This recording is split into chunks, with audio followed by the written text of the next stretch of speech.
En esta lección vamos a hablar sobre gestión de recursos hídricos. El índice de la presentación es el que muestro en pantalla. Vamos a empezar hablando de algunos conceptos básicos referentes a los recursos hídricos. Hablaremos después del concepto de escasez. Vamos también a ver distintos usos del agua y cómo caracterizarlos. Y terminaremos hablando de las garantías de la demanda. Según el preámbulo de la Ley de Aguas de 1985, cuando hablamos del agua, hablamos de un recurso natural que es escaso, indispensable para la vida y las actividades económicas, irreemplazable, es decir, no podemos cambiar el agua por otra cosa, no ampliable, tenemos el agua que hay, irregular en tiempo y en espacio, fácilmente vulnerable y susceptible de usos sucesivos, lo cual es muy importante, es decir, el agua es, como veremos, un recurso que se va renovando, pero el que hagamos uso de él para determinadas cosas no impide que ese mismo agua se utilice para otra cosa, lo cual es pues una cosa bastante positiva. En relación al agua, bueno, pues hay un montón de legislación que habla del agua. Aquí pues tenéis algunas referencias, como la Carta Europea del Agua del 68 o el artículo 45 de la Constitución, debido pues principalmente a que el agua, como queda claro en estos puntos que acabamos de ver, pues es indispensable para la vida y por lo tanto pues tiene que estar adecuadamente regulado su uso. Ya hablamos durante la parte de hidrología, en la primera asignatura del máster.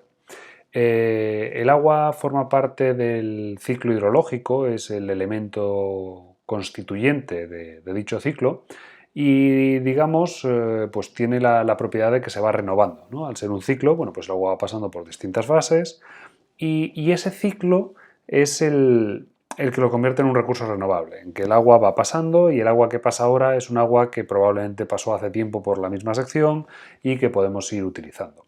De alguna manera, al ser un recurso renovable y cíclico, bueno, pues si nosotros hacemos un uso de ella por debajo del flujo que tenemos en un determinado momento, pues vamos a poder, digamos, satisfacer todo el uso y se va a producir una renovación natural y no va a haber problema. Un poco por lo que decíamos antes, porque cuando hacemos uso del agua no la eliminamos del sistema. O sea, normalmente pues podemos hacer un uso del agua, por ejemplo, para consumo humano y pues la acabamos bien excretando de distintas maneras. Podemos hacer un uso, por ejemplo, para regadío, pero ese agua vía el flujo base o vía la propia evapotranspiración va a volver al ciclo hidrológico. Entonces, el agua en general es un recurso renovable y, en cierto modo, depende de la gestión y del modo de utilización que hagamos, pues es un recurso que va a ser sostenible.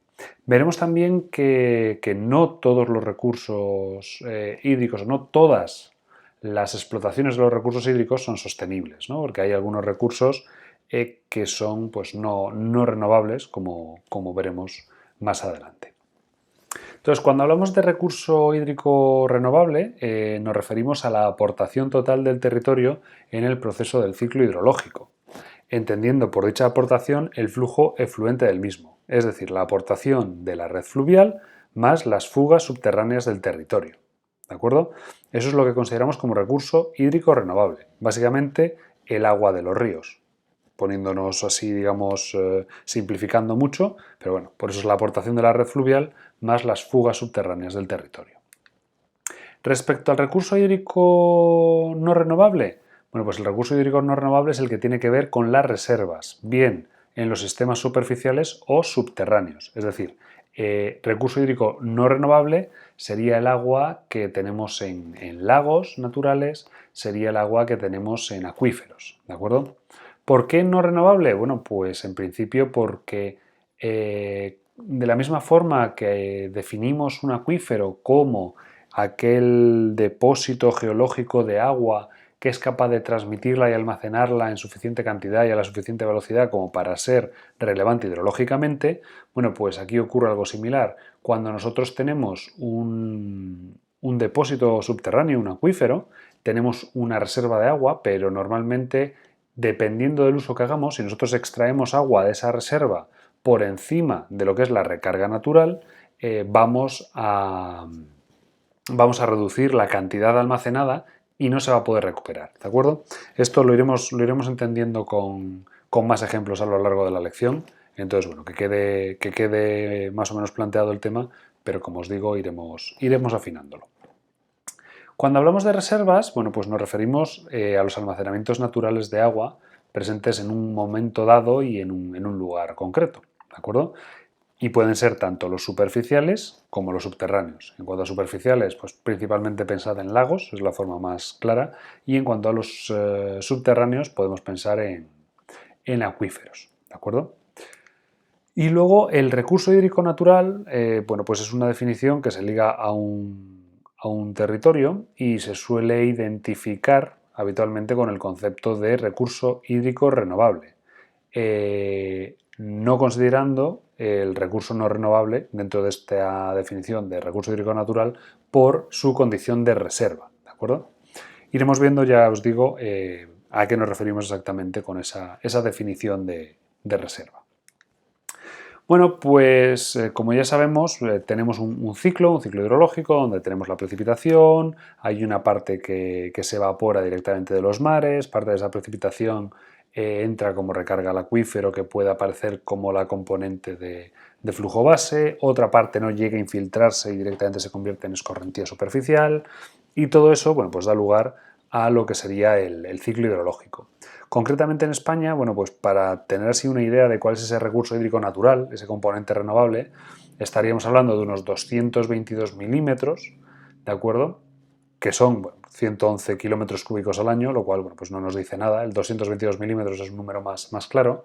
Y el 7.700 litros por habitante y día, ¿de acuerdo? Esa sí que puede ser una referencia más clara. Esa es la disponibilidad de recurso con la que contamos en España.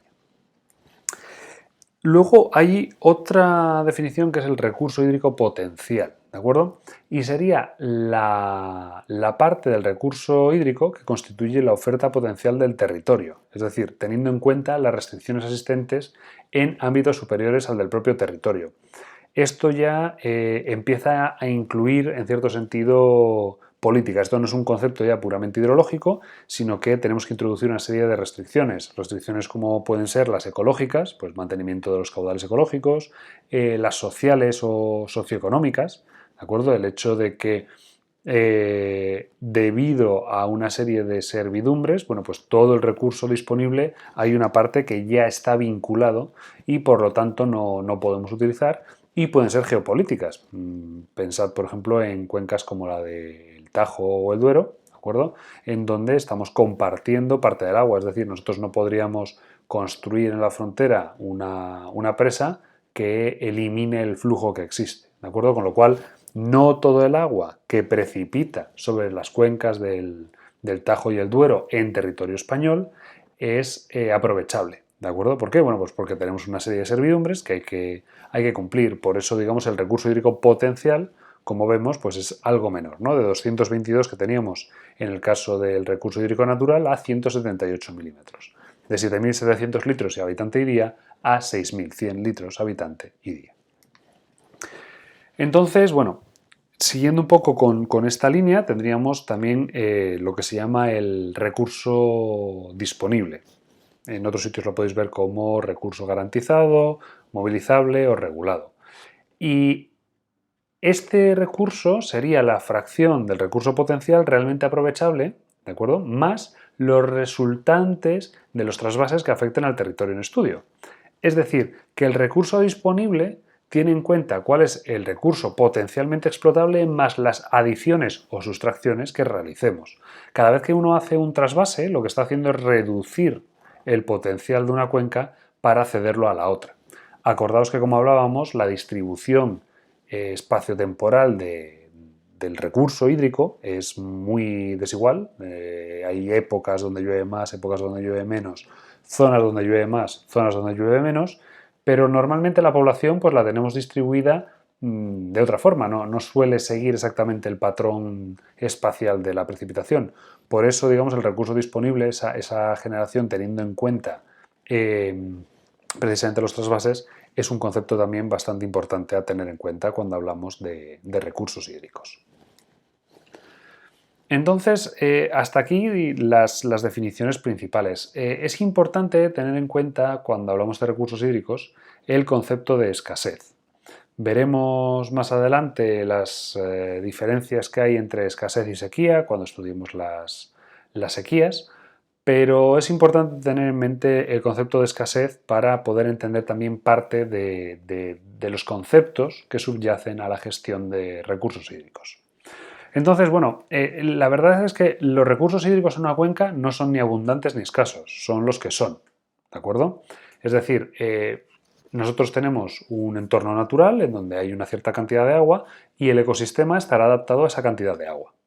Entonces, desde ese punto de vista, en principio no, en el estado natural no hay problemas. No hay problemas, entre otras cosas, porque no hay capacidad de gestión. Las especies, los ecosistemas se adaptan a lo que hay y listo. ¿Qué es lo que ocurre? Bueno, que cuando entra el ser humano de por medio, que tiene una serie de necesidades y que además tiene la capacidad de modificar el entorno para adaptarlo a esas necesidades, aparecen definiciones nuevas, de conceptos nuevos, como por ejemplo es el concepto de escasez, ¿de acuerdo? Cuando hablamos de escasez nos referimos precisamente a una característica del territorio, o sea, lo que estamos hablando cuando se habla de escasez es de la cantidad de agua que hay en un determinado territorio respecto a la necesidad humana, por así decirlo, ¿de acuerdo? Es decir, acabamos estableciendo un umbral por debajo del cual decimos que hay escasez, pero obviamente eso es referido al uso mínimo que podría requerir el ser humano, porque como os digo, pues un ecosistema está configurado de una forma que es estable, no notan la escasez, por así decirlo. Entonces, cuando hablamos de escasez, o para poder caracterizar la escasez de recurso, y digamos que la escasez es una propiedad de un lugar, no es un evento, no es una característica, podemos hablar y caracterizarlo de distintas formas. Se puede caracterizar en función de la dotación, en función del índice de consumo y en función del índice de explotación. ¿De acuerdo? En base a la dotación, el índice de consumo y el nivel de explotación se puede caracterizar los recursos hídricos en general, pero bueno, de ahí también surge la caracterización de la escasez. Bueno, cuando hablamos de dotación, nos referimos siempre al recurso renovable dividido por la población. Aunque de forma más general la dotación es cualquier cuantificación de un recurso hídrico dividido por la población. Entonces, cuando hablamos de la dotación, bueno, pues por debajo de 1000 metros cúbicos habitante y año hablaríamos de escasez de agua. Cuando tenemos entre 1000 y 2000 se habla de que puede haber problemas de agua. Por encima de 2000 metros cúbicos habitante y año no suele haber problemas de agua. ¿De acuerdo? Vemos aquí que esa definición de escasez viene ligada precisamente a ese uso humano que decíamos. No es la única definición de escasez posible, veremos cuando hablemos de sequía, veremos otra forma de plantear la escasez muy ligada a esta, pero ligeramente distinta por no ser tan antropocéntrica, pero bueno, ahora que vamos a hablar de recurso y gestión de recurso, pues no queda más remedio que tener en mente esta definición. Entonces, bueno, un pequeño ejemplo de cuáles son las dotaciones, ¿no? En azul, la línea azul marcaría cuál es la dotación media y las barritas muestran un poco la distribución de esas dotaciones en el mundo. Veis que bueno, pues Norteamérica y Sudamérica junto con Oceanía están muy por encima de la media y luego pues más o menos ahí andamos el resto. Llama la atención que África como conjunto esté mejor que la Unión Europea o que España. Y luego, bueno, pues cuando consideramos Europa más allá de la Unión Europea, está ligeramente por encima de la media. Estos sí más son una serie de datos para que tengáis una idea de lo que estamos hablando. Cuando hablamos de dotación media ya dentro de países del entorno europeo y de la Unión Europea, bueno, pues vemos cuál es el valor medio, ¿de acuerdo? Que está, bueno, pues en el entorno más o menos de los 2000 y algo. Y bueno, pues vemos dónde está España. España está ligeramente por encima de ese valor. 2.800 metros cúbicos habitante de año, como ya decíamos, pero estamos a la cola de Europa. Es decir, vemos que bueno, pues en lugares como Islandia, pues la dotación es terriblemente alta porque tienen recurso y muy poca población. Y luego, bueno, pues vemos otros países que, bueno, podría sorprender, ¿no? que estén ahí, como Grecia, que tiene una dotación pues bastante mayor a la española, o Portugal, o sea, que estamos ahí muy cerquita y, sin embargo, pues tenemos una dotación muy distinta. ¿De acuerdo? De nuevo, es importante tener en cuenta que, claro, la dotación tiene en cuenta la población y esto pues puede generar algunas situaciones un poquitín extrañas, pero bueno, tiene que ver únicamente con esa dinámica poblacional. Otra forma de caracterizar la escasez de recursos o de medir la cantidad de recursos sería a través del índice de consumo, que es la relación entre el agua consumida, que sería la demanda bruta menos los retornos, y el recurso hídrico potencial. ¿De acuerdo? La fórmula ahí la tenéis, I sub C, que sería demanda bruta menos los retornos, dividido el recurso hídrico potencial. Cuando hablamos de demanda bruta, sería la cantidad de agua realmente necesaria para atender un determinado uso, teniendo en cuenta unas dotaciones razonables y ajustadas a la realidad, incluyendo los excesos de agua necesarios en concepto de pérdidas en la explotación del sistema. Es decir, cuando hablamos de demanda bruta, es yo para rellenar un vaso de 1 litro de agua necesito sacar del sistema 1,2 litros. ¿Por qué? Bueno, pues porque desde la tubería principal hasta mi casa hay una serie de pérdidas, porque desde que abro el grifo hasta que pongo el vaso cae una cierta cantidad de agua. Todo eso es lo que hace que, digamos, la demanda bruta vaya a acabar siendo mayor que la demanda neta, la del uso necesario, ¿no? Y luego la parte de los retornos pues tiene que ver con todo ese agua que yo he ido sacando. Por ejemplo, parte de la que ha caído antes de entrar en el vaso va por el desagüe y vuelve al sistema. En este caso concreto no es un retorno porque el agua que cae por el desagüe no acaba otra vez en la misma tubería, no nos la volvemos a beber, con lo cual ahí no sería un retorno. Está más claro en otros usos, como veremos más adelante. Según el libro blanco del agua, cuando el índice de consumo se sitúa por encima de 0,5, hablaríamos de un déficit coyuntural, ¿de acuerdo? Un déficit coyuntural quiere decir, bueno, pues que tenemos un déficit hídrico, hay una cierta escasez que, bueno, que se podría solventar. Cuando el índice se acerca o supera 1, se habla de déficit estructural. No es algo temporal y pasajero, sino que tenemos un problema grande de verdad. Dentro de este concepto de escasez, la ONU distingue 4 categorías en función de la utilización de los recursos.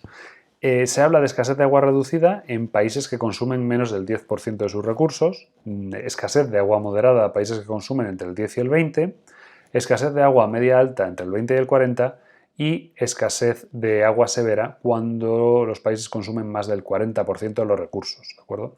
Entonces, bueno, en España tendríamos un índice del orden del 25%, un poquito menos, como veis, 23,4%, con lo cual estaríamos en escasez de agua media alta. Importante, daos cuenta el mensaje que estamos enviando. O sea, no estamos hablando en ningún caso de no escasez, estamos hablando de escasez de agua reducida como el nivel mínimo. ¿Por qué? Bueno, pues porque el agua es un recurso escaso en unas zonas más que en otras, como hemos podido ver antes con las dotaciones, pero para que todo el mundo tenga en mente esa necesidad o esa importancia que tiene el agua. Al final es un problema complicado porque bueno, el agua que sobra en unos sitios no es sencilla de enviar a otros, con lo cual pues no parece tampoco lógico igual generar el mismo nivel de estrés, ¿no?, en todo el mundo a cuenta de la escasez de agua, pero sí que es importante que todo el mundo esté concienciado, ¿no?, que no es un recurso que podamos derrochar así como así, que, aunque solamente sea porque además todo el uso que hacemos nosotros es agua que normalmente detraemos del uso ecosistémico, con lo cual, aunque tengamos agua, digamos, en cantidades ingentes, bueno, pues probablemente ese agua en cantidades ingentes estaba siendo utilizada por otros, el propio ecosistema, y por lo tanto no parece lógico que pensemos que es un recurso del que podemos disponer sin que eso tenga ningún impacto, porque no es cierto. En cuanto a cuál es la cantidad, digamos, de agua extraída por cabeza, per cápita. Bueno, pues aquí veis un poco los datos en metros cúbicos por habitante y año, y veis un poco cuál es la distribución. De nuevo, pues puede sorprender un poco la distribución, ¿no? en determinados lugares, como pueda ser, por ejemplo, el norte de África, la zona de Egipto. Pero bueno, un poquitín porque os hagáis a la idea y entendáis este concepto de esa grandísima variabilidad espacial que hemos comentado muchas veces. Aquí vemos también que la evolución del estrés hídrico ha ido cambiando, normalmente a peor en casi todo el mundo.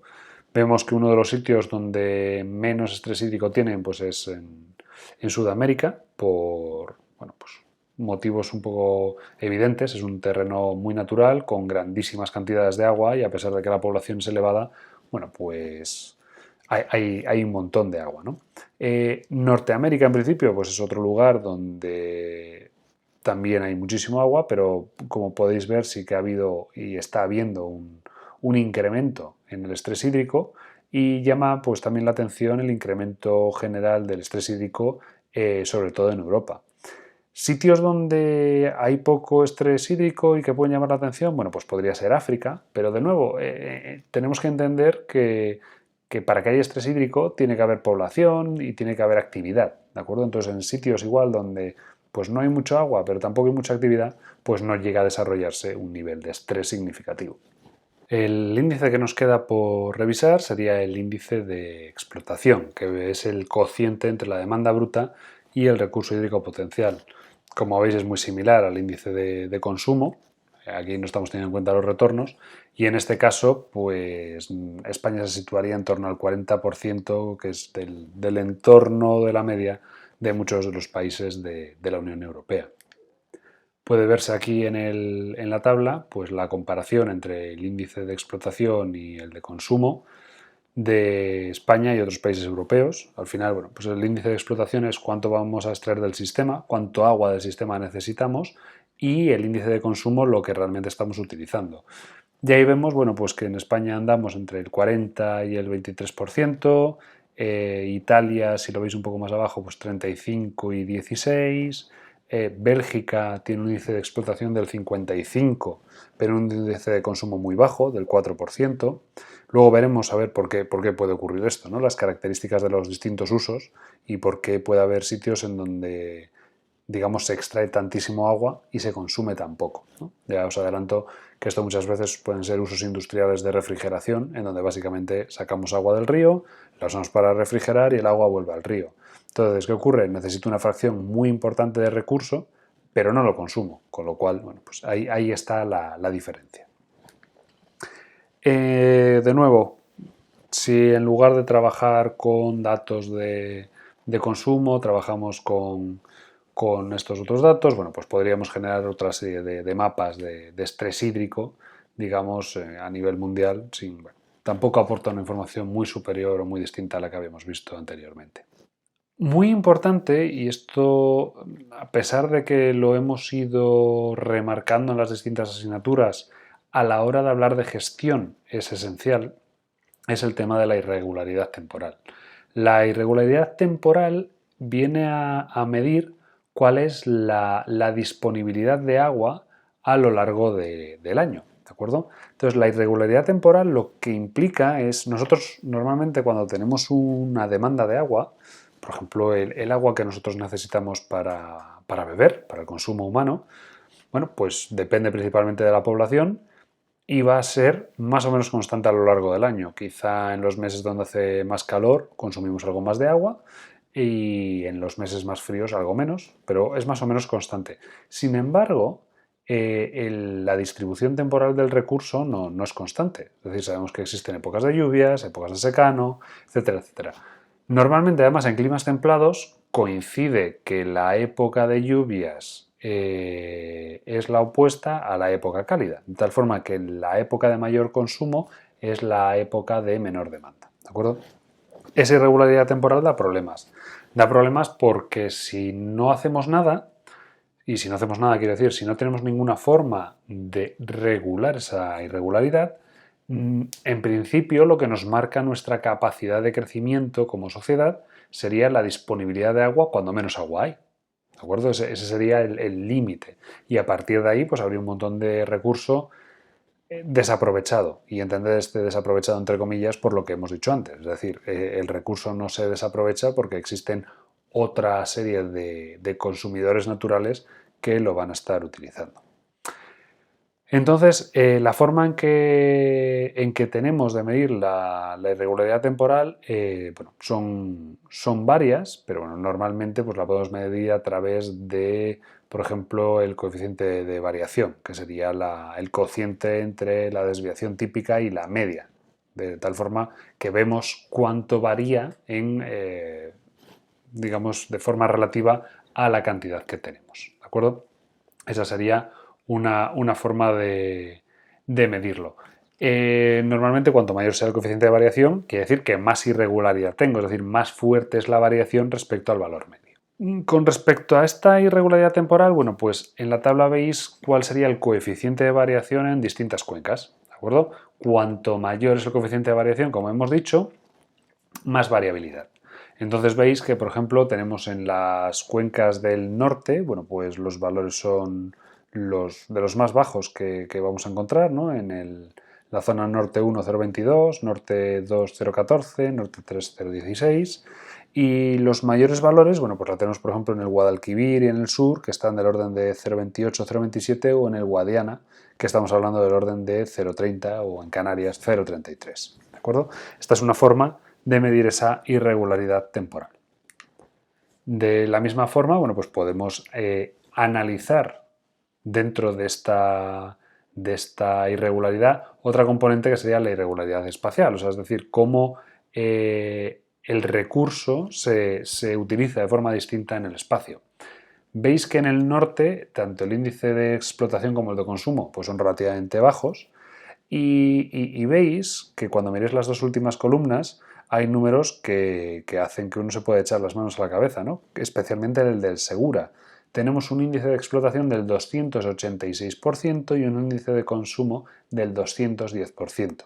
Es decir, en el Segura se extrae del orden de tres veces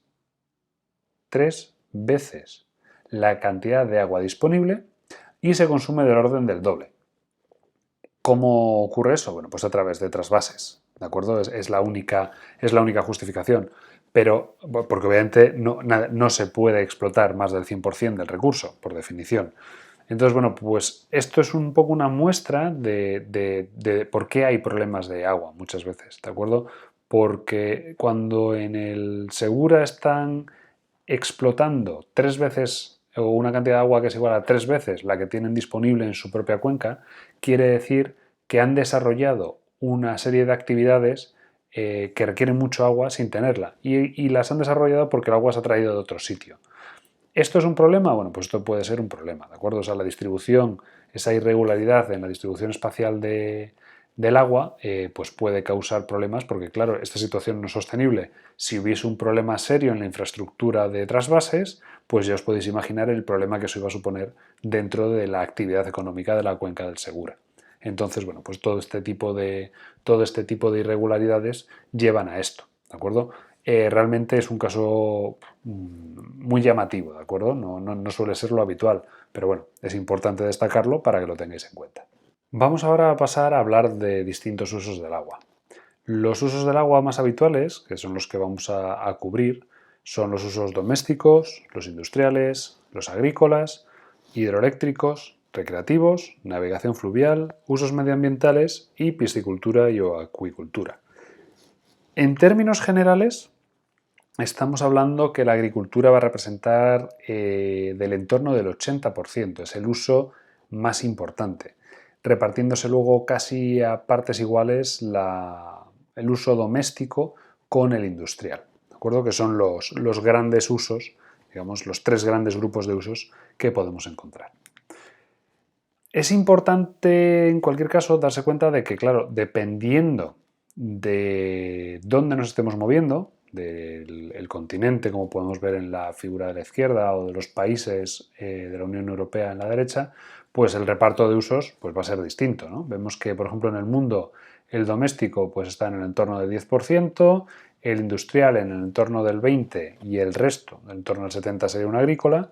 Sin embargo, pues en África prácticamente el 90% es uso agrícola, en Centroamérica también.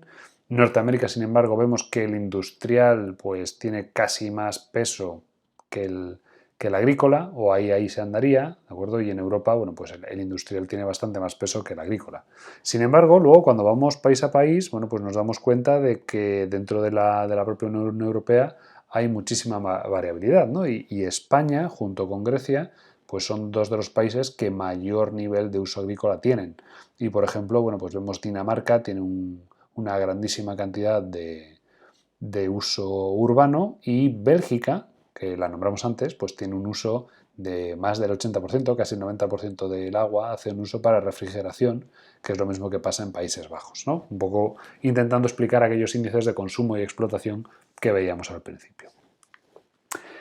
Dentro de los usos es importante tener en cuenta que a los usos se les suele otorgar una cierta ordenación, se les da una importancia, ¿de acuerdo? ¿Por qué? Bueno, porque cuando hay agua suficiente, bueno, pues el agua se destina a los distintos usos y ya está.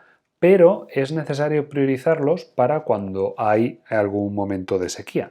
Entonces, si os fijáis en la tabla de las distintas confederaciones hidrográficas, el uso urbano, es decir, el uso para las personas, siempre es el que tiene la mayor prioridad, es el último que se corta.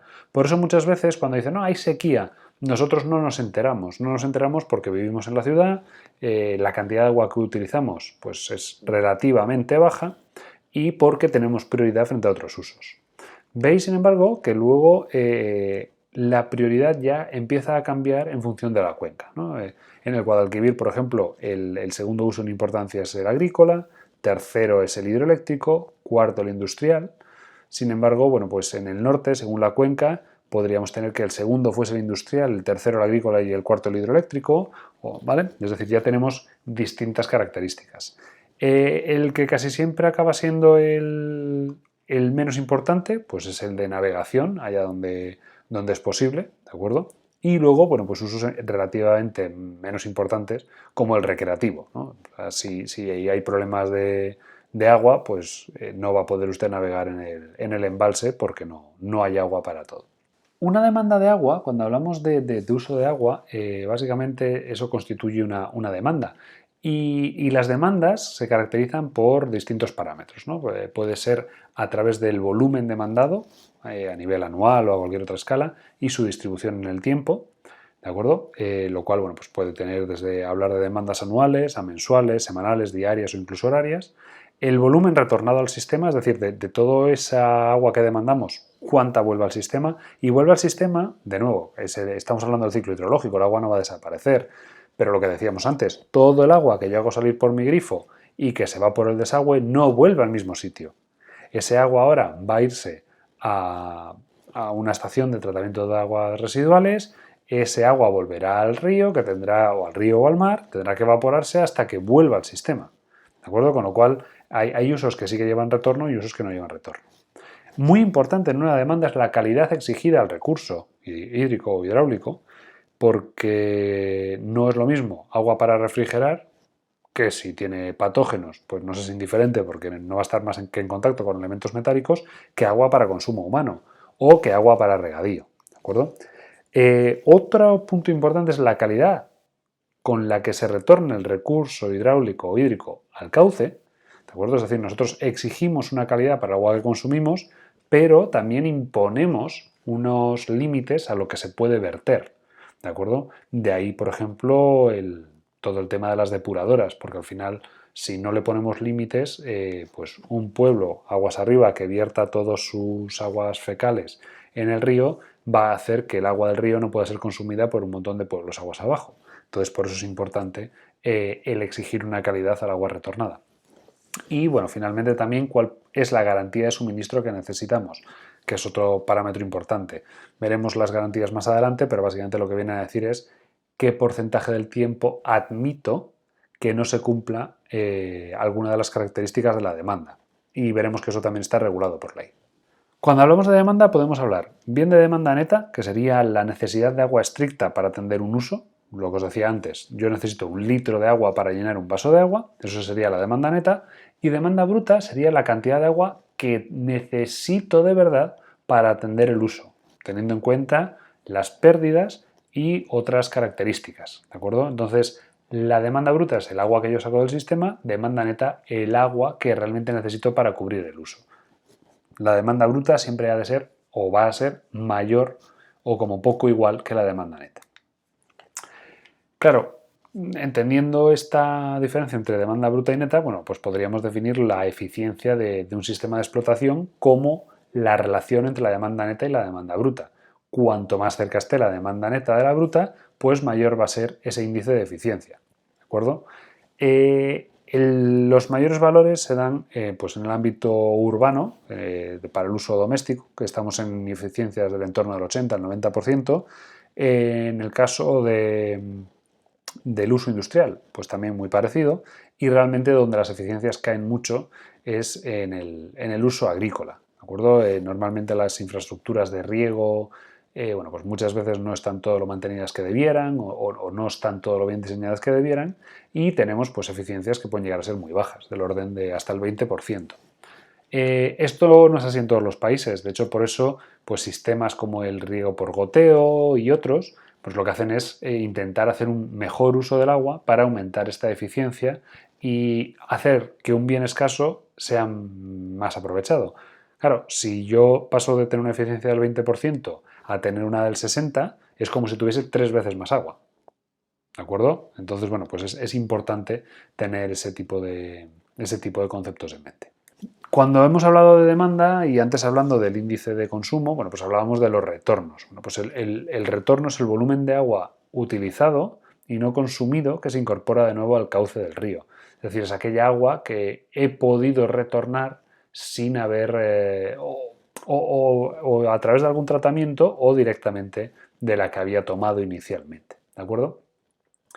Y en base a este retorno se puede definir el coeficiente de retorno como la relación entre el retorno y la demanda bruta, ¿no? Bueno, veis aquí un poco los coeficientes de retorno que tenemos, pues en el uso doméstico del orden del 80%, en el industrial puede llegar casi a un retorno de 1, en el de refrigeración puede llegar al 1, el hidroeléctrico es siempre 1, el uso de navegación también tiene 1, y de nuevo el coeficiente de retorno más bajo pues es el agrícola, ¿de acuerdo? ¿Por qué? Bueno, pues principalmente porque en el uso agrícola casi toda el agua que extraemos la utilizamos, no necesitamos extraer mucha más de la que se va a utilizar, o puesto también de otra manera, muchas veces se utiliza toda la que se extrae aunque no sea necesario, ¿no? Porque, bueno, pues ya una vez que la tengo ya riego, que total al suelo pues más no la hará. Algunas recomendaciones de los planes hidrológicos de Cuenca, bueno, pues las tenéis aquí, ¿no? Digamos, cuáles han de ser las dotaciones brutas y los coeficientes de retorno para usos agrícolas, para que tengáis un poco una idea de los valores que estamos hablando, ¿no? En función de cuál es la dotación bruta, pues voy a exigir unos coeficientes de retorno u otros. Al final lo que estamos intentando es regular el uso del agua para que pues, nos llegue a todos y todo el mundo sea consciente de que está manejando un recurso escaso. En este ejemplito, en esta pequeña figura, en este esquema, podéis ver la idea principal con todos los conceptos ligados, ¿no? Cuando hablamos de consumo de agua, tenemos un río, que es el que podéis ver en azul, ¿de acuerdo? Y tenemos un circuito. Tenemos una demanda bruta, que como hemos dicho es todo el agua que vamos a extraer del río. C1 con la flechita sería las pérdidas que hay en el sistema. D sub n, ese circulito sería donde se produce el consumo, esa demanda neta, y luego tenemos el retorno, que también lleva asociado una pérdida, ¿no? Con lo cual el consumo que vamos a tener de agua, bueno, pues estará ligado no solo a esa demanda neta, sino también a las pérdidas, ¿de acuerdo? Que es importante tenerlo en cuenta. Y bueno, aquí veis un poco pues las distintas ecuaciones que podemos escribir en base a estos conceptos, cómo se calcula la eficiencia, cómo se calcula el coeficiente de retorno. Bueno, son básicamente para que tengáis claro de dónde salen estos conceptos y estas fórmulas, pero no entraña mayor problema que ir viendo las definiciones que hemos dado e ir haciendo las operaciones concretas que sean necesarias.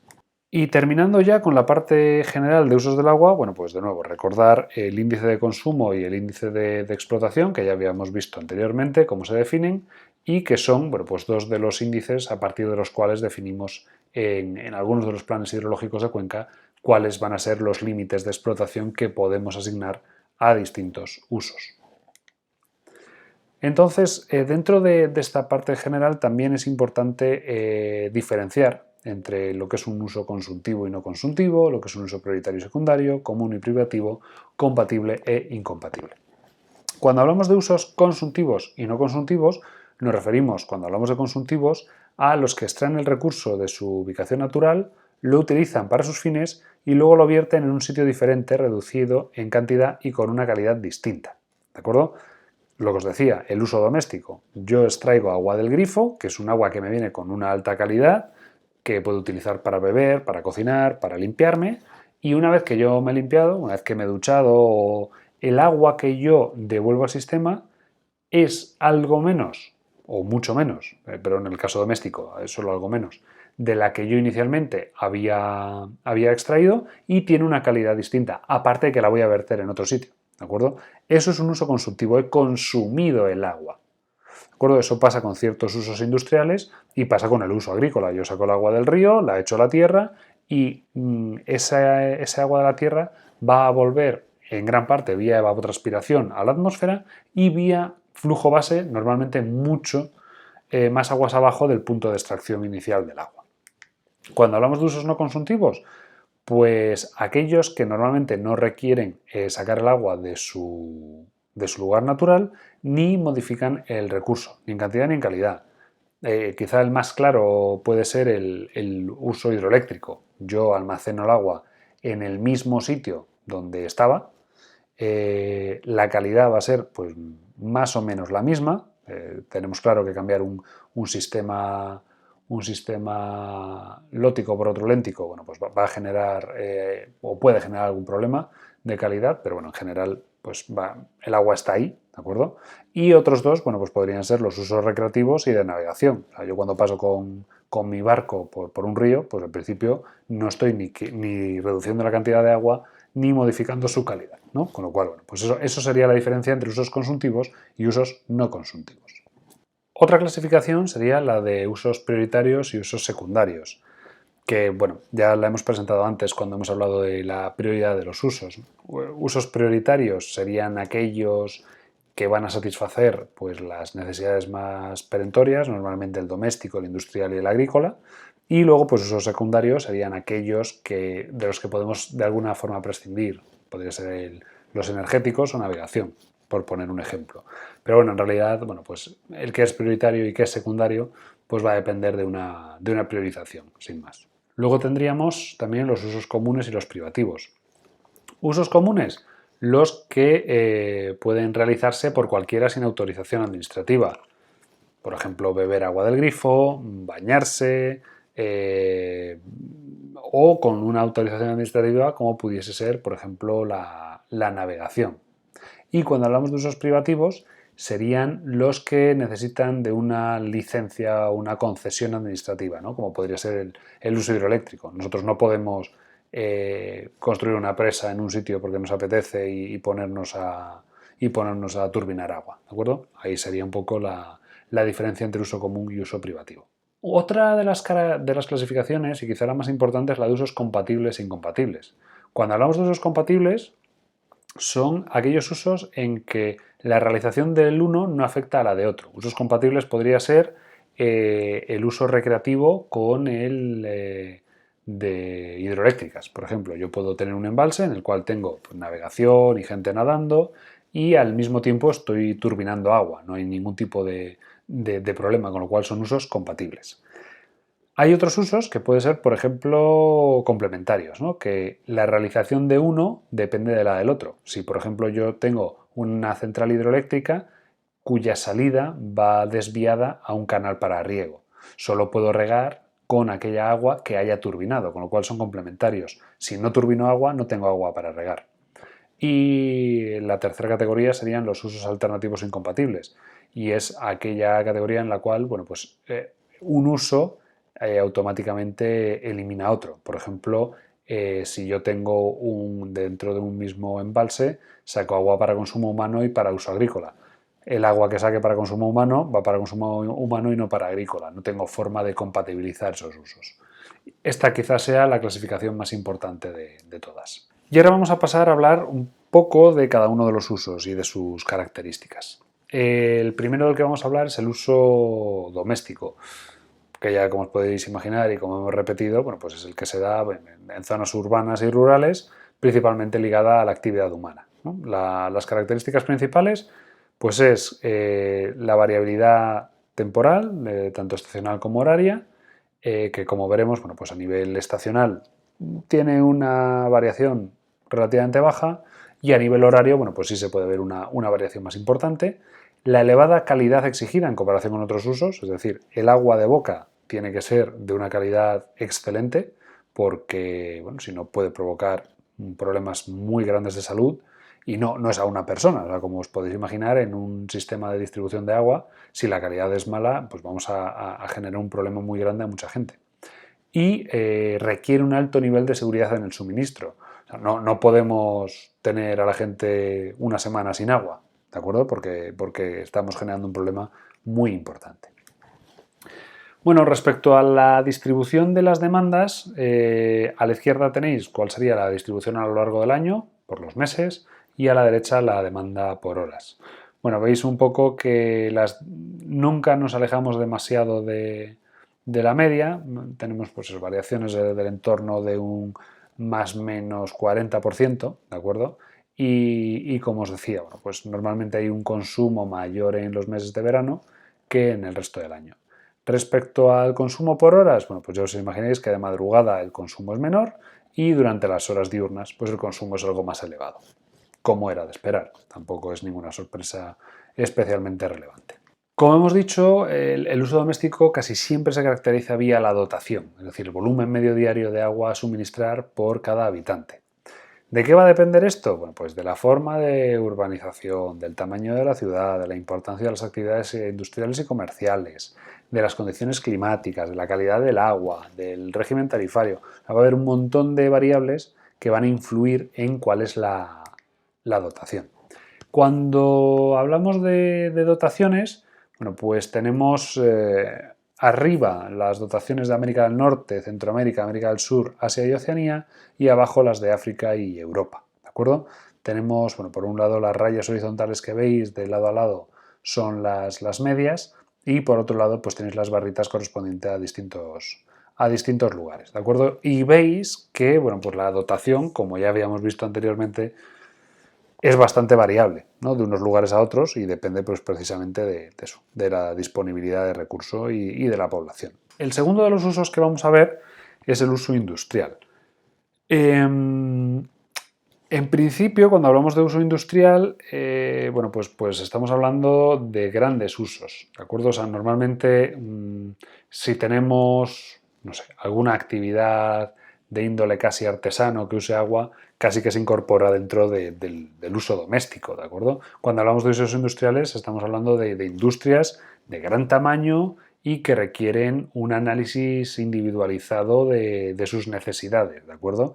¿Por qué? Bueno, pues porque requieran grandes cantidades de agua que pueden influir en el reparto del recurso, como puede ser, bueno, pues la fabricación de papel o plásticos o distintas sustancias químicas. Esto, bueno, implica que muchos de estos usos, cuando hablamos de uso industrial, van a ser usos consultivos y prioritarios, ¿de acuerdo? Esto es importante tenerlo en cuenta. Y claro, dentro de estos usos consultivos y prioritarios tenemos que sacar el agua que hemos dicho para refrigeración. El agua de refrigeración no se consume, ¿de acuerdo? Con lo cual no entraría dentro de ese uso consultivo y muchas veces tampoco prioritario. Pero bueno, hay que tenerlo en cuenta. Entonces, ¿por qué consumen agua las industrias? Bueno, pues muchas de ellas como materia prima, ¿no? Pues imaginaos Una fábrica de Coca-Cola pues consume agua porque básicamente lo que estás bebiendo pues tiene un altísimo porcentaje de agua. Pero bueno, en otros casos pues la utilizan como forma de transporte, un porcentaje muy importante como elemento de transferencia de calor para refrigeración y en otros casos pues como contenedor de vertidos industriales. Las características del uso industrial, bueno, pues uno de los mayores problemas es el de la contaminación. ¿De acuerdo? El uso industrial normalmente implica que el agua va a cargarse de sustancias nocivas que han de recibir un tratamiento adecuado y que han de ser vertidas de una determinada forma. ¿De acuerdo? También es cierto que, por ejemplo, el uso industrial suele requerir una calidad de agua pues, inferior al del uso doméstico.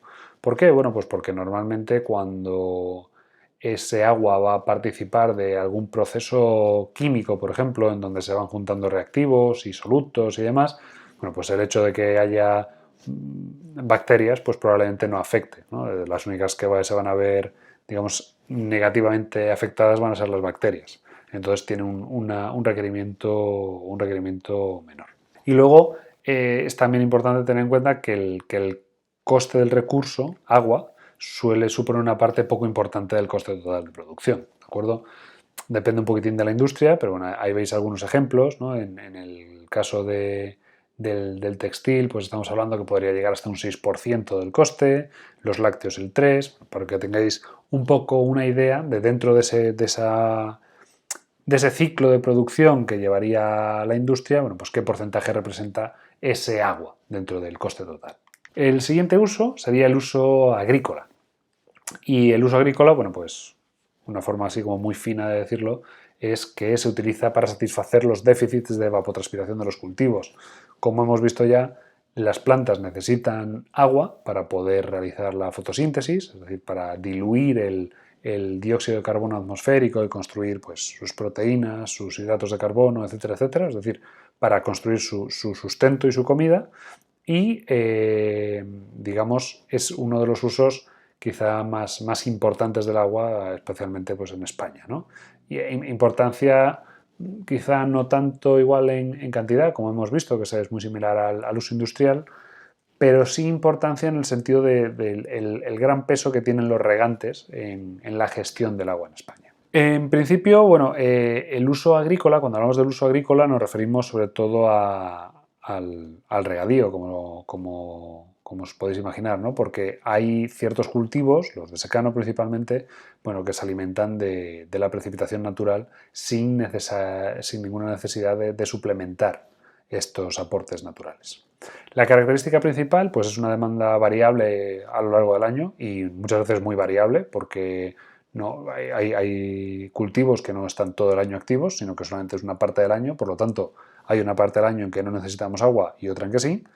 Y hombre, es importante el cultivo, lo que os digo, porque es el mayor demandante, aunque tampoco está tan lejos de otros usos, pero sí en el sentido de, digamos, la cantidad de gente que vive de la agricultura y por lo tanto, bueno, pues igual en cantidad de agua no gana por goleada, pero en cuanto a cantidad de actores implicados, desde luego es uno de los usos más complicados de gestionar en cualquier sitio. Veis un poco en esta gráfica pues la distribución de ese uso y lo que os digo, pues durante los meses en los cuales no tengo cultivo, pues no hay necesidad de recurso y luego el resto de los meses pues sí que tengo cierta necesidad de recurso y es lo que va a acabar quedando reflejado. En este caso concreto además se ve muy bien que en los meses de verano es donde más recursos necesito porque es donde más evapotranspiración se está produciendo. En esta gráfica vemos a nivel global cuál es el porcentaje del agua total usada para riego y vemos que obviamente pues, países en donde la agricultura supone una actividad aún muy importante, como puede ser India o China, pues estamos en valores por encima del 80%, mientras que en países de nuestro entorno europeo, bueno, pues son bastante menores. España, como os digo, pues es un poco una excepción dentro de ese mundo en el sentido de que tenemos pues, un porcentaje bastante elevado. Cuando hablamos de usos agrícolas se habla también de dotaciones, pero ¿qué ocurre? Que para el uso agrícola la población nos da un poco igual, no vamos a medir cuánta agua usa el el riego por persona, porque no tendría sentido. Entonces la dotación, cuando hablamos del uso agrícola, normalmente se da en metros cúbicos por hectárea de cultivo por año. Y en esos términos, bueno, pues vemos cómo sería el reparto de esas dotaciones. Pues en Australia estamos hablando del orden de 7.000, Canadá 60.000, Estados Unidos 22.000. Bueno, tenéis algunos valores para que os hagáis la idea de por dónde se mueve el mundo. Y aquí podemos ver, bueno, pues dentro de esas dotaciones de riego, en una gráfica, pues cuál sería la media de la Unión Europea, dónde está España y dónde nos encontramos algunos de los países. Obviamente en lugares en donde hay muy poca agricultura, ¿de acuerdo? Pues Dinamarca, Países Bajos, Finlandia, bueno, pues la dotación es menor. En países donde la agricultura es importante, como por ejemplo Estados Unidos pues o México, pues la dotación es mayor, ¿no? Destaca especialmente el caso de Estados Unidos, pero bueno, para que tengáis también un orden de magnitud de por dónde nos estamos moviendo. Vemos aquí, bueno, pues las dotaciones por países, no voy a entrar mucho más, pero bueno, para que veáis un poco cuál es esa variabilidad, ¿de acuerdo?, que hemos estado comentando. Y en este caso concreto, pues el mismo dato de dotación de riego distribuida por las distintas cuencas de España, ¿no?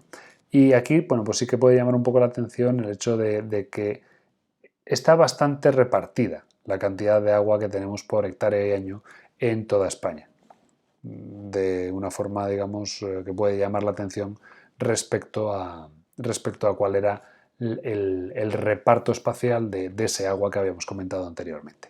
Importante dentro de este uso del agua, bueno, el hecho de decir, vale, ¿qué nivel de producción y qué productividad le vamos sacando al agua en distintas zonas, ¿no? Es decir, podemos ver, por ejemplo, estamos hablando del orden de los 20.000 euros por hectárea en Almería, así como el valor máximo que vamos a encontrar, y el mínimo pues, que estaría en Córdoba por debajo de 2.000. Entonces, cuando con esa producción, ¿no?, de euros por hectárea y comparamos con la dotación de cada uno de estos lugares en metros cúbicos hectárea y año, podemos ver a cómo nos sale el metro cúbico de agua o cuánto podemos producir con cada metro cúbico de agua. Y vemos, bueno, pues que regiones como Almería o Huelva son lugares con una altísima productividad, o sea, cada metro cúbico de agua utilizada producen pues 3,82 euros en el primer caso, 2,36 en el segundo, y en otros lugares, bueno, pues como en Córdoba, la producción es mucho menor, ¿no?, esa productividad. ¿De qué va a depender esto? Pues suele depender especialmente de la tecnología. Es decir, cuando yo tengo una tecnología que hace un uso de agua muy eficiente, quiere decir que con mucha menos agua produzco lo mismo. Y al final nosotros no pagamos por el agua que ha llevado a hacer una sandía, yo pago por kilo de sandía. Si alguien es capaz de producir un kilo de sandía a partir de 100 litros de agua y otro es capaz de producir un kilo de sandía a partir de 50 litros de agua, está claro que el que la ha producido a partir de 50 litros de agua está haciendo un uso mucho más eficiente del agua y por tanto dándole mucha mayor productividad.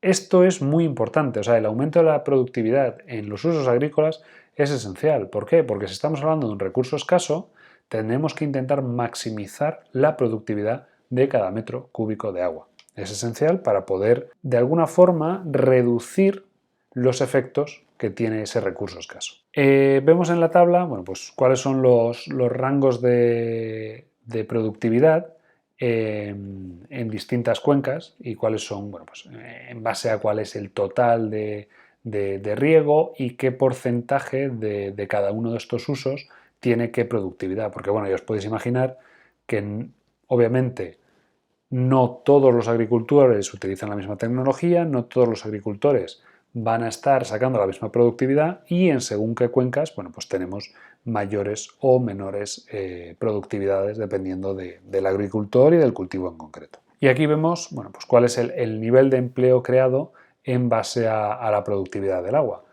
Y claro, aquí también vemos una cierta relación positiva. Cuanta más productividad le demos al agua, mayor cantidad de empleo vamos a generar.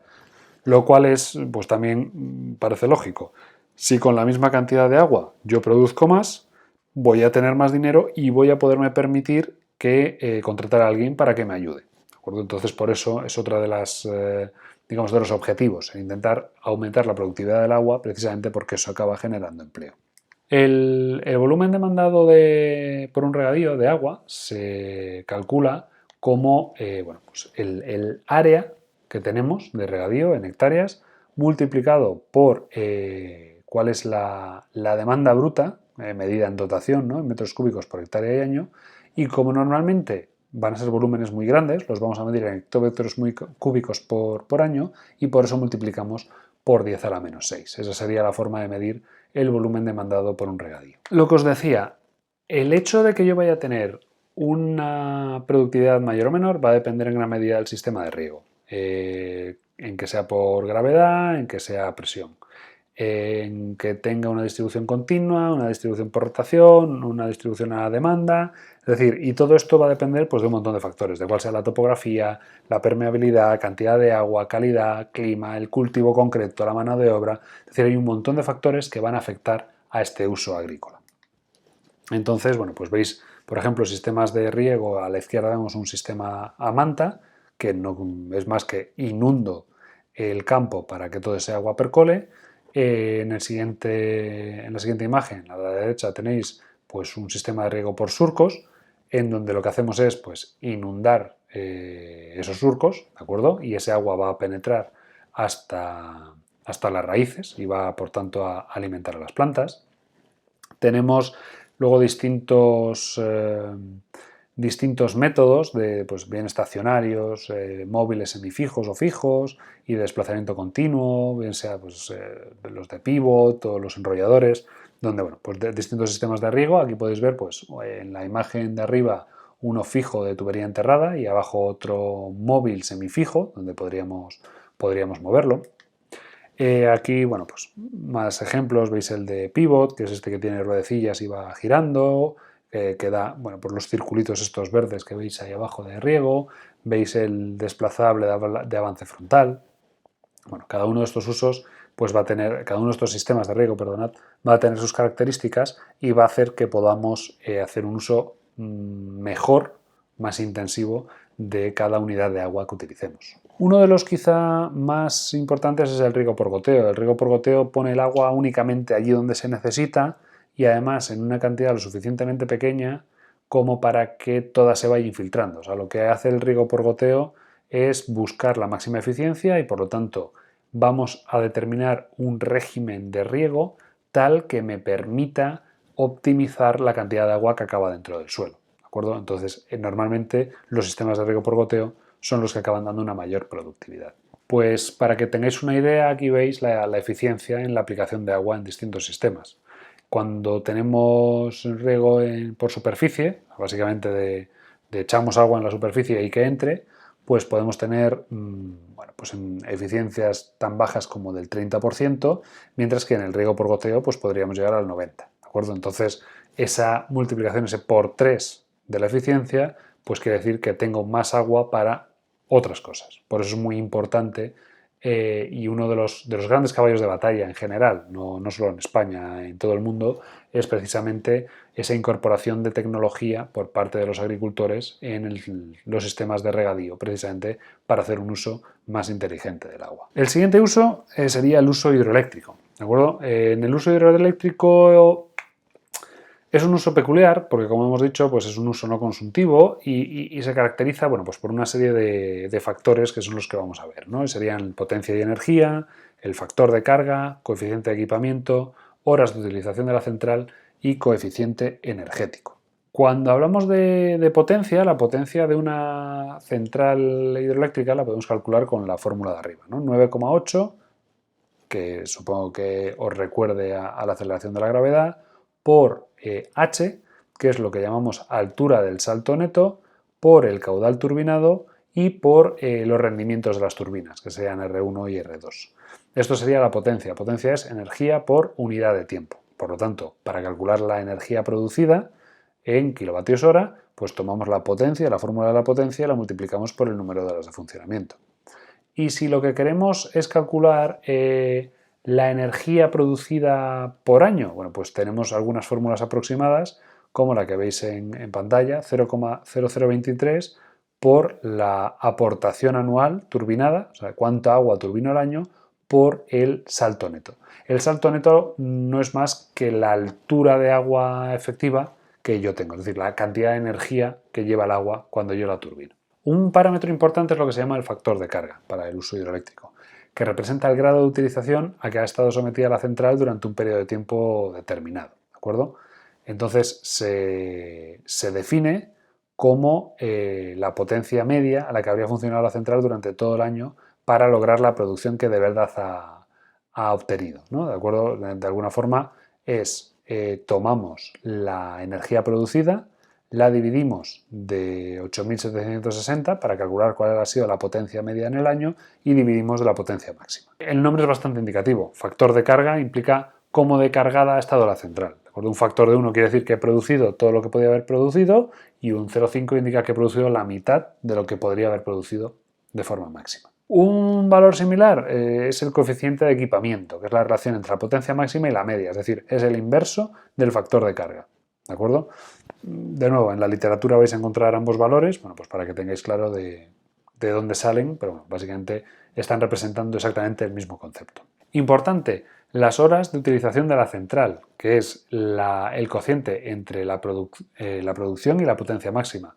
Acordaos que la producción, la energía producida, no era más que la potencia por el número de horas. Entonces, si divido la producción entre la potencia máxima, me van a salir el número de horas, que además se relaciona con el factor de carga sin más que multiplicar por ese 8.760, ¿de acuerdo? Que tiene que ver con el número de horas que tengo al año. Y el último valor que os podéis encontrar ligado al uso hidroeléctrico es el coeficiente energético, que sería la energía que se produce por cada metro cúbico turbinado en la central. ¿De acuerdo? Principalmente, como veis, va a depender de la altura del salto neto y del rendimiento de las turbinas. Es decir, ¿cuánta energía produzco por metro cúbico de agua? Bueno, pues cuanto mayor salto neto tenga, más voy a producir. Es decir, puedo hacer muy poco. Puedo jugar con los rendimientos, puedo poner turbinas que me den mayor rendimiento y afinar al máximo la explotación de la central, pero la realidad es que la configuración geométrica de la central, es decir, la distancia vertical que haya desde el punto de toma hasta el punto de turbinado es el que va a marcar el coeficiente. Es decir, cuanto mayor sea, más eficiente será. Por eso las centrales hidroeléctricas tienden a construirse en terrenos muy escarpados, en zonas en donde con una cerrada relativamente estrecha yo pueda ganarle 150, 200 metros al agua, turbinarla incluso otros 100 metros por debajo y entonces le estoy sacando muchísima productividad a cada metro cúbico turbinado. Respecto a la energía obtenida en centrales hidroeléctricas, bueno, en este caso concreto estamos hablando de mini hidráulica en esta gráfica y vemos que en España pues hay muy poquita, pero distribuida por el mundo y en la Unión Europea hay bastante, ¿no? Pequeñas centrales hidráulicas.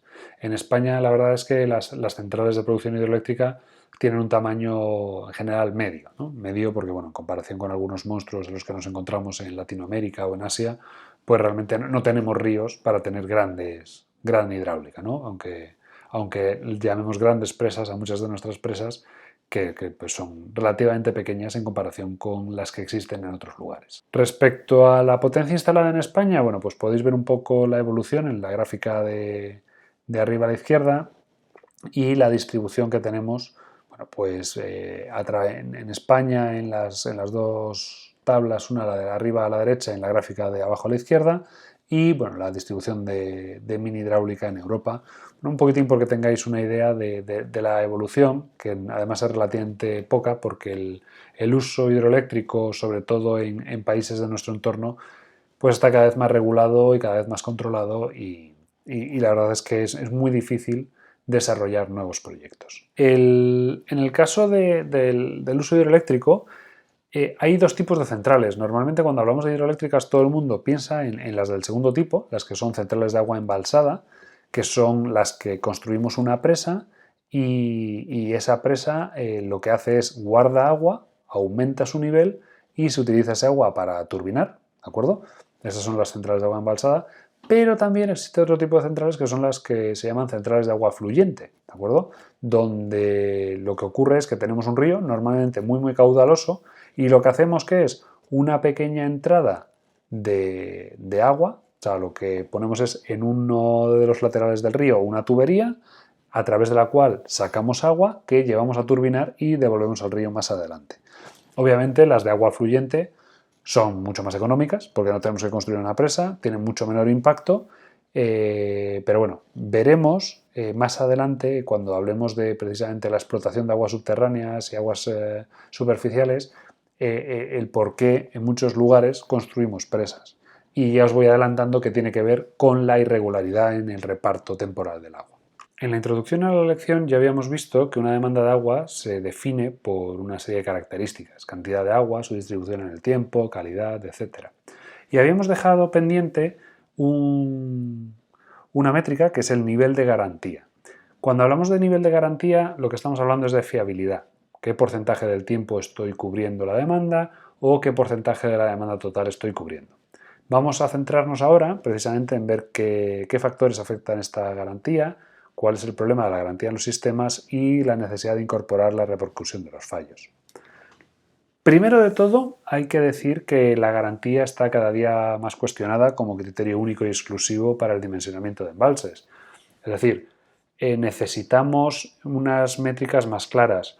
¿Por qué esto resulta así? Bueno, porque la garantía es un concepto un poco abstracto, en el sentido de que, bueno, pues la garantía, una de las definiciones sería cuál es el porcentaje de tiempo en que cubrimos la demanda. Entonces, por ejemplo, una garantía del 95% quiere decir que el 95% del tiempo estamos cubriendo la demanda.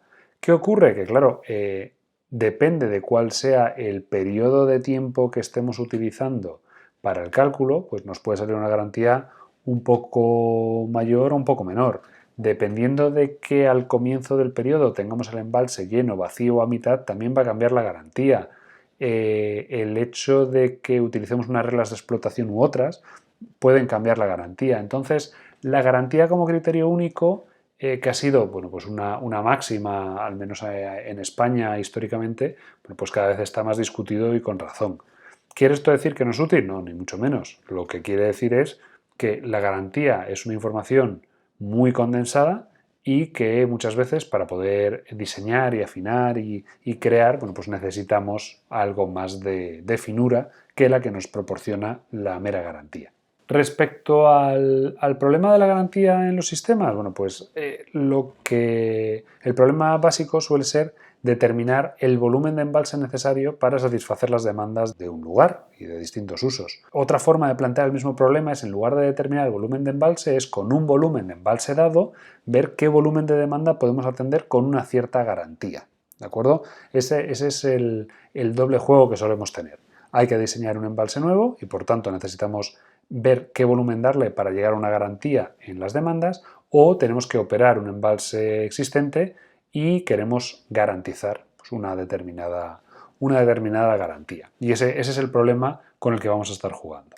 Respecto a incorporar la repercusión de los fallos, bueno, pues es importante, claro, tener en cuenta que el hecho de cuánto tiempo soy capaz de suministrar la demanda y cuánto no es una buena métrica de lo bien que estoy dando el servicio. No es lo mismo no ser capaz de satisfacer el 100% de una demanda agrícola, por ejemplo, al final de la estación de crecimiento que al principio. No es lo mismo el no ser capaz de satisfacer la demanda de una industria que la de las personas. Es decir, que tenemos que incorporar nuevas métricas más allá de la mera garantía que nos permite incorporar toda esa información adicional.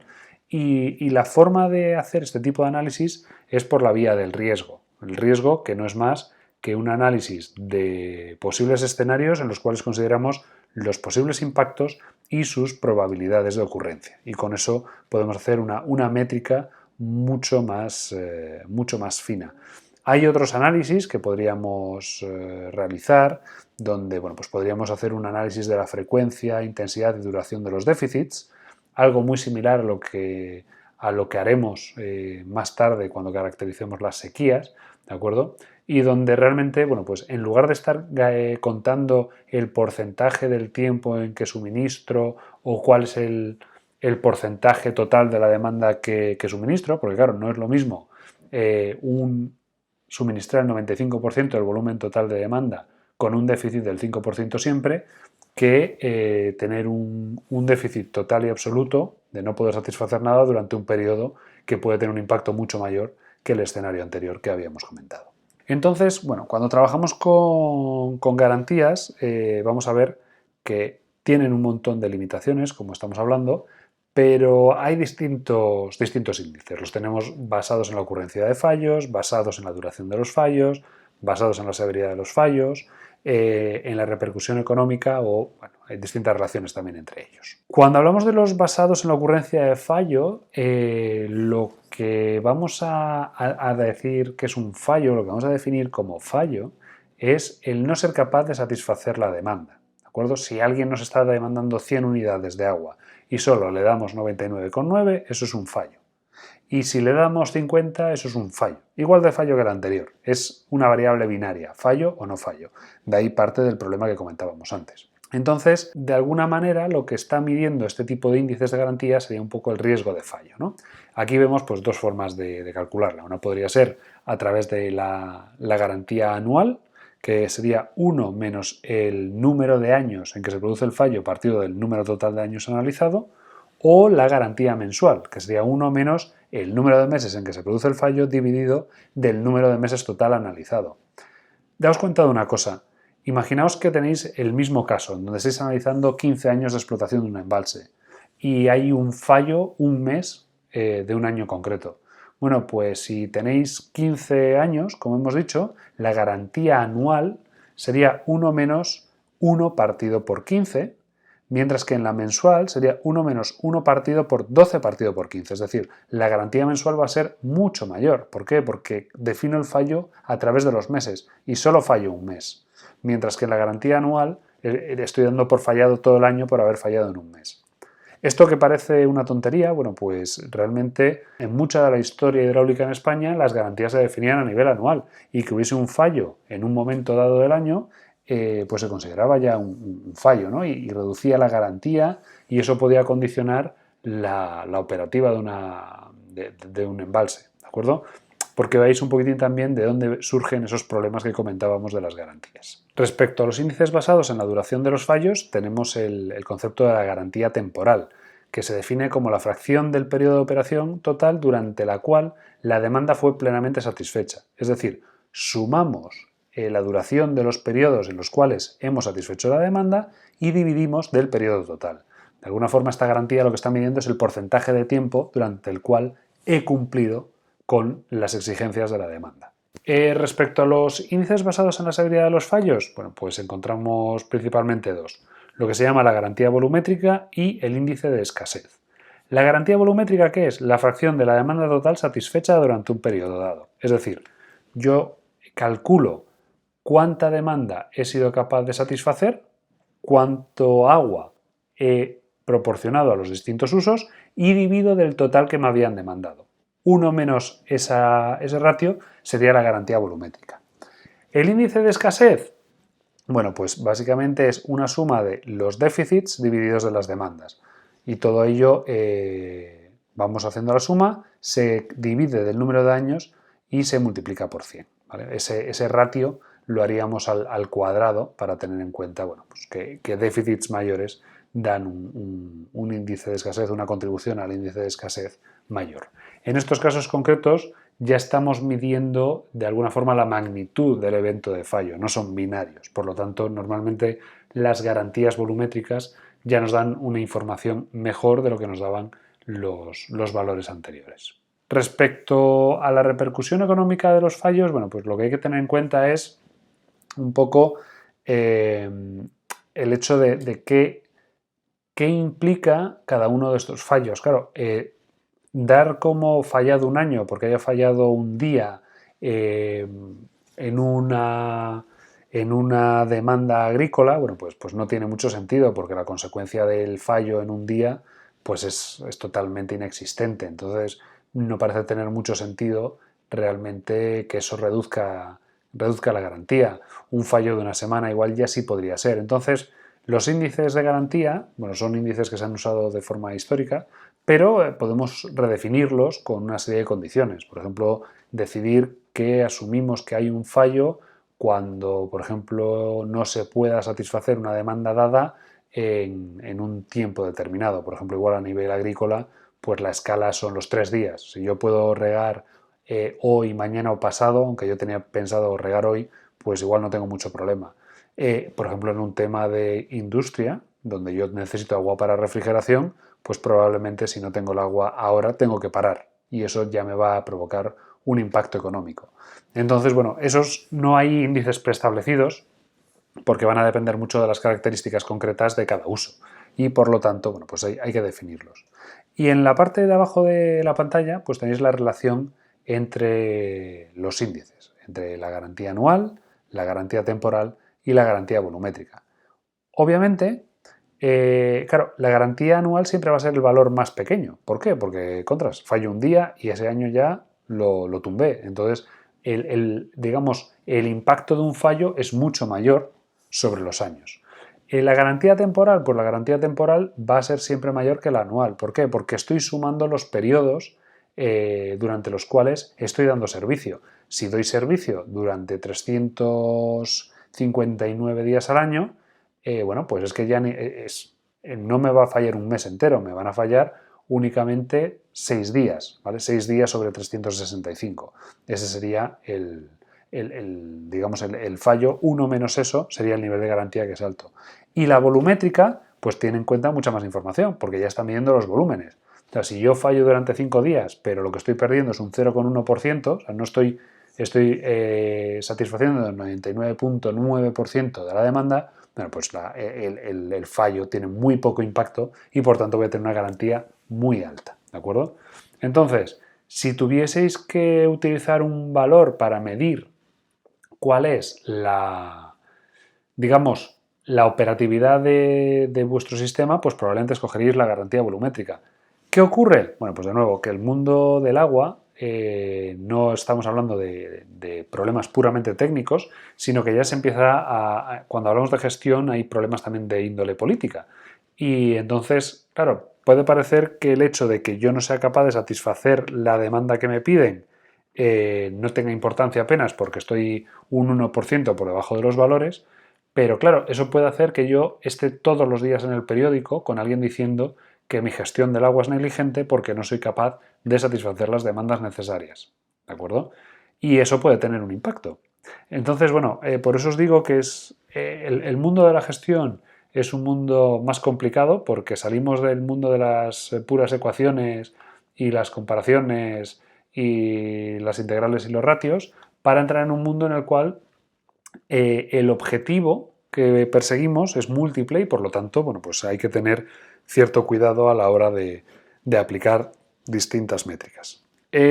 Normalmente para que nos hagamos una idea, bueno, pues los distintos niveles que se aceptan como criterios de garantía prácticos, según distintos organismos, para distintos usos del agua y a distintas escalas temporales, son los que estamos mostrando, ¿de acuerdo? Es decir, hay sitios pues, como el Departamento del Agua de Denver o el de Recursos Hídricos de California, donde no aceptan que haya un déficit anual a nivel doméstico, del agua doméstica. Es decir, usted tiene que garantizar el 100% del suministro doméstico, ¿de acuerdo? Sin embargo, bueno, pues en otros casos, bueno, pues se permiten ciertos niveles de déficit, digamos, en base a unos valores preestablecidos,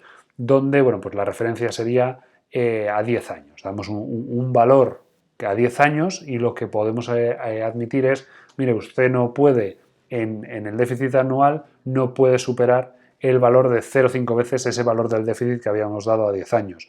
Lo cual quiere decir que admitimos que puede haber años que por la variabilidad natural pues puedan ser muy secos y demás, pero que tenemos que tener controlado precisamente esos déficits, esas garantías, digamos, en base a los valores establecidos de referencia para pues, los 10 años, por ejemplo.